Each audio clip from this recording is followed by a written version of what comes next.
12:51 p.m., March 31st, 2025. I was poisoned twice.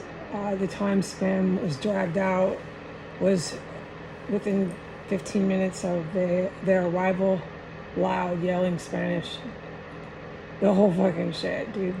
All of the knock, knock, knock, knock. Just so obvious and astounding. The surrounding construction went off all like in a symphony. They all banged a block away, and then the yards here in the backyard of 1507 would bang with their equipment. We'll talk about it later because the whole world can stand here and see and watch it, okay? It's not covert. It's obvious over guerrilla warfare and terrorism going on, and it's so obvious. I don't even need to say anything. As soon as I started reporting this, a power drill, a really loud piece of construction equipment, started blasting within the first minute of my report. I was supposed to film this at the time I am, and everything calculated that I'm doing is calculated and premeditated. So I'm not surprised that at the time I was instructed to film, they did that, okay? So I was expecting something. I'm also expecting at the time I was instructed to film to probably be poisoned.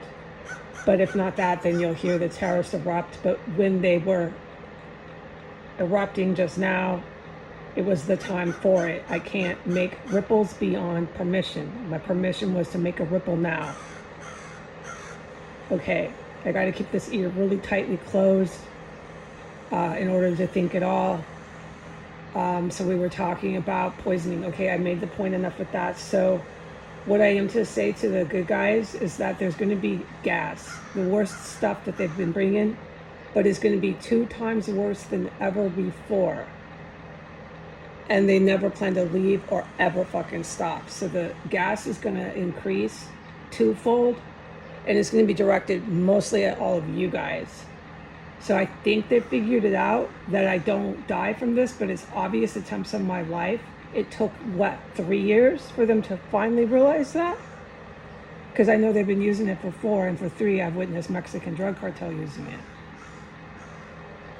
So, okay, so we're going to do this how many more years, folks? I can't tolerate this anymore. I know we're not. I know that this has actually been shut down. That's why the drug cartel, hold on, I have another distraction. Hold on.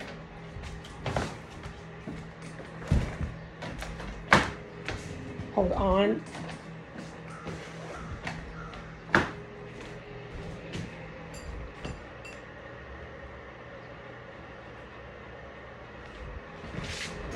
I don't remember what I'm saying. Forget it. Let's go on. So I'm back. All right. The poisoning, the gas is going to be directed at my family, the actual military veterans protecting my life while I'm hostage in here. So it's going to be 2 times worse, the worst of the worst that they've been bringing, and they will never stop. They do have an end game. It is a planned attack. The one that you know about with all your intel is with militaries.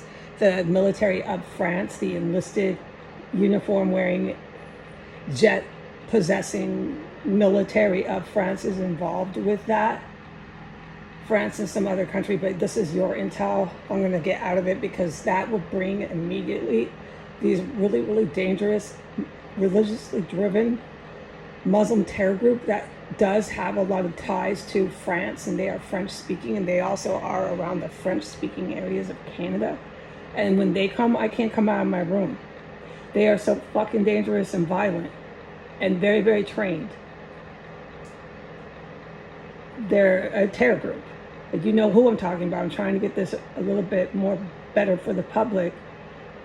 They've been around for a long time. They were some of the people linked to the originators of this place. They do not want people coming and going, making such a scene. Like this, I can't believe is so protected. They basically have an uprising. It's getting more and more and more and more and more obvious. And I mean, I'm astounded, and the press just does not say a word. The U.S. commercial airline jet was almost collided, hundreds of passengers, and they will continue to cover it up. So I know they will. They'll continue to cover it up when our missiles are striking all the way from Canada down into the Panama Canal. They'll continue the cover up. At that point, the newsrooms that aren't struck with missiles themselves will then vacate those newsrooms. They'll just run and try to keep protecting themselves. They care for no one else. They don't care for their children, their wives, anyone but themselves. We all know that. They'll just split from the newsrooms, hoping they can run and hide and leave the country, keep living somewhere very nice and comfortable with all their money they were paid to engage in treason and terrorism and espionage and attack their country, the United States of America. So you're not going to hear or see any real logical stories coming out of the press, and you certainly won't see it on TV. The TV is devoted for countries like the French military, the Iranian Ayatollah. The TV is devoted for Saudi Arabian royals. That's who's telling you what you're seeing on the TV. All your news, all your politicians and newscasters that are like Elvis Presley famous and everything's whacked out, no one's wearing clothes. All these women are just discussing obvious prostitutes, but they're famous, they're actresses. Or maybe they're just famous for no reason, they're just really famous. All your famous fans only prostitutes that came out of nowhere, that are like 20 years old, that have billions of dollars or tens of millions of dollars, and they're famous now too. Everybody's famous. So that's from Saudi Arabia, that's from the Middle East terrorist Iran. Okay, so I just want to say hi to everybody or my family. I know it. I can't wait to live on a base. I don't want to talk about kids, okay?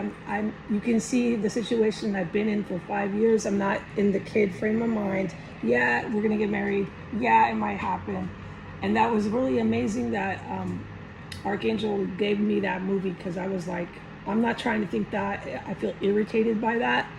But Archangel might be preparing me for the next stage of my life. I hope that being a wife and a mother comes soon, because it would be a lot better than being a hostage surrounded by fucking killers. But for today, in the moment right now, I am a hostage. I'm in utter fucking poverty. My ear is just closed with my fingers so tight just so I can even think. I'm trapped in here with my cats. We're all praying for our lives. I'm hoping those fucking Muslim motherfuckers from France don't come back, because I won't be able to come out of my room. This is out of control. And then these guerrilla fighters, or whatever you guys are calling them, think they're going to take all the chemical gases they've been given by the Russian military, the US military. They think they're going to use them on my family. Who are you? 2 times worse. And that's me.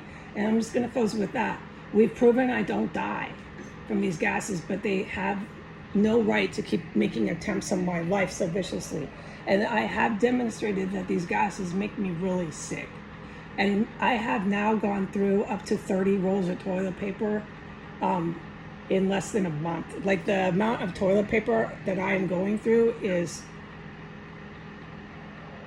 such incredible evidence to how prolific amounts of gas they have here, and how much they poison me. I can't even report not even 80% of it. I go through a mega roll a day, basically, of Charmin's Ultra Strong. I live by Charmin's Ultra Strong. It's expensive, but it's actually worth the money. I want our economy to get fixed, which I would like to do that, but right now, today, I'm a hostage. I am powerless and helpless. But if we can get our economy fixed and not hacked, toilet paper, stuff like that should go down about $10. And I tell all the moms at the play park, I tell them all, buy Charmin Ultra Strong Mega Rolls. The women, there's 40% women out there who have kids and husbands, and they didn't attack their country, and I'm not leaving them. I'm not leaving them to get bombed and gutted and left in ruins and rubble. I've always said that I won't do that, but right now I'm helpless. Right now I have no future in sight. I know the heroes shut this place down. That's why all these guerrilla fighters can't get away, can't stop coming, using that gas that they've been given by military. It's going to use it 2 times stronger. Attack the military, attack the girl in the room, attack. The bodies I'm smelling in here. This morning I couldn't say anything. The entire first floor just reeked of corpses. There's never a day it doesn't reek of corpses. They're stacking them in underneath my floor. and they crawling in with the Mexicano drug cartel. They're coming in here with their metal hollow tubs, all that shit. Just making my fucking bedroom, my whole house reek even worse when they start playing with the fucking dead bodies. They're coming and going from 1503. It's that female with the right off the lot, really, really expensive brand new BMW. She's driving in and out. The prostitute from the Fed. I'm forbidden from ever filming that shit over there. But the federal agent, U.S. military house, that blonde prostitute driving in and out. Like, I think she's selling fucking drugs. You have to presume they drive in and out so much. It's always coordinated. All the car action from the Fed house across the alley to the 1513 and the garages going down are coordinated. They're centered around 1507. I know you know that, but I'm so glad I can say it. It's so fucking obvious what they're doing. They're not the brightest bunch, no. But they're protected. Their lives are protected more than the fucking president themselves. They are protected. It must cost so much money, time, and energy to protect these kind of people who are that fucking stupid. And there's a lot of women. For one, why are you women in a battlefield this dangerous? And for two, that's my point exactly. Case closed. You are wasting so much time, money, and energy in whatever I'm saying, protecting women that fucking stupid. These women walk out like they have force field bubbles around them, like they can't get sniped, like they can't. All the weapons that have been used on me, those weapons that work with sound waves and shit, that kill fucking people. I know we need to talk about that professionally, how I'm walking around, but the point is, you know it's happening. I know it because it hurts me when they use it. These females don't think nothing like that can happen to them. None of these air, the bioweapon works better in the air. Nothing like that can happen to these women. They're walking around with lattes in their hands, just fucking out of their minds. Out of their minds, driving in and out, brand new cars. The hooker has a brand new car over there. Everybody got brand new car. Okay, so I made my point. This is just completely out of hand. They keep thinking they're going to come arrest me, fill my house up with dead bodies, add more bodies. Every day there's dead bodies in here. They're still going to come and cuff me, arrest me. They're going to poison me. Yesterday, last night, I know you all know this, was the top 5. So there's been like 4. And yesterday was the 4th worst gas poisonings I've ever been through in here. And those poisonings were all within the last year. So now the heroes are the best. I'm like a junior at this. Yeah, I'm not surprised now. So you can figure what's going to be like when they twofold it, double it, times 2 it. I can't be going through this because that shit is fucking causing injury, is making me sick. You poison me enough, I don't want to get up. I need to rest. I need to recover. And then they poison me again. And then they poison me again. And I'm going through so much toilet paper. Dude, an entire mega roll of Charmin's Ultra Strong was used yesterday. An entire roll. And you're not surprised because you all know how much fucking gas they attacked me with. And they were attacking you with it too. I'm aware. Now, I can't talk about any of you, can't talk about nothing, can't talk about the weather. I am allowed to talk about the chemical weapons, the dead bodies. I am allowed to talk about how they want to attack all of you with that French military Iranian attack, which is considered a threat, but I think it's more of a threat with what the good military is going to do. No. I am so sorry I misquoted. With what the evil military is going to do. That's where I think, it's my frame of mind. I know you guys and me, we're going to be fine. We're going to do what we do, but I'm always thinking of what their next move is, okay? I know you know that. And that's where my head is at. It's what the evil military is going to do, because these idiots are surrounded from the Pacific to the Atlantic with nuclear-ready vessels. As soon as they start their little hot war with the French military and Iran and whatever country wants to participate, they're going to end up dead. There's going to be all these millions of people fucking displaced in my country. And then the evil military, I highly presume, will move in. I do not think they are going to try to invade. I think they're going to try to revenge and make things as bad as possible as they can for us here. Okay, so when I'm allowed to do any sort of counterterrorism, I will. But I'm not allowed to. I'm not even allowed to fucking go online. After this, in closing, thank you for letting me just go ahead and say all of this. In closing, I have to stay offline, and you know that. I'm sure you were hoping for me to say that with my ear pressed closed like this. And a screeching fucking thing that started up as soon as I filmed. I do want to get off this thing. I want to just take a breath and try to collect myself, okay? Because there's no dead bodies or poison right now. I cannot go back on the internet. I totally understand why, dude. I totally understand why. Okay, they're fucking crazed, dude. They're out there, yeah, andale, like they're at the Alamo. No, like they're at the Alamo, and they got all these white escort hookers with new cars driving in and out. Everybody around is bad news. Okay, all right, bye.